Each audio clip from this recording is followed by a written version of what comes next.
At the beginning of the season, we felt we had a good horizon, but we didn't really know, and so we kind of took one game at a time. And after the first game, Coach Huber said, well, we can't lose them all. And so we went through the season like that, and everybody was committed to it, and it was really a commitment to try to do the best we can for our community. And as it turned out, that's the way it was. We had a great group of coaches that to lure these players in and get them calmed down and to get them to play, but they had a great group of boys. From the player standpoint, we kind of knew we had a chance, and we had Franklin Central, who was a bigger school, and their quarterback ended up going to Purdue, Dan Smith. We knew if we could maybe win that first game, we had a chance to go 10-0. I mean, we were pretty good. You know, we had some guys that had a lot of belief in themselves, and you know, we took it for what it was worth. And when it got to the 0 at Portland, it was 10-0. Oh, they had a good group, well-coached team. And I remember Ken House playing fullback, and I will not want to tackle him. He was a monster. And they just had all-around excellent players that knew the game, and that makes a difference. We had like 10 seniors, and we had 5 or 6 juniors.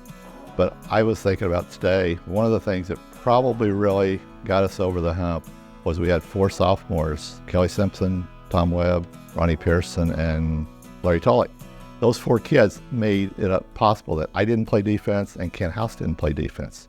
So there, when you're 2 guys, main guys on offense, we didn't have to play the other half of the game, and that helped a lot. Most small school teams didn't have that luxury. Yeah, small school. And those sophomore kids, never mentioned about those kids, but they played a really key role in that, getting to that point. We had 3 lettermen who were underclassmen. I think one was Mitch Russell, Mike Moran, who was a junior, I think, and Kevin Cruzan.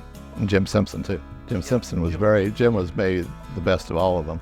Gary Cook was outstanding lineman both ways, offense and defense. Dale Thomas was offensive end, defensive end. Dale Myrose played wide receiver, and he went to the Air Force Academy. So, I mean, he was a little bit smarter than all the rest of us.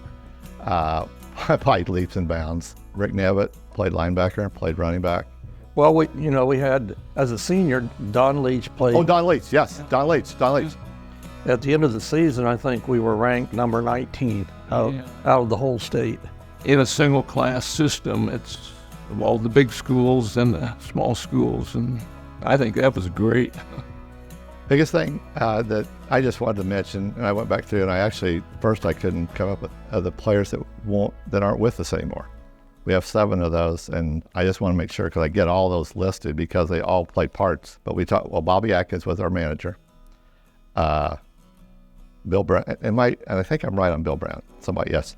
And Mike Burkhart passed away. He was one of the wide receivers. Raymond Crail, I didn't know that, but my wife told me that the other day. Don Leach a year or so ago. Dale a couple years ago. And then Mitch Russell, So those are 7 guys out of that group, we no longer have. So I just want to make sure that we are able to, honor those people as well, because they all played major parts. And so hopefully we can, like I said, get back with their families and, make sure they're contacted.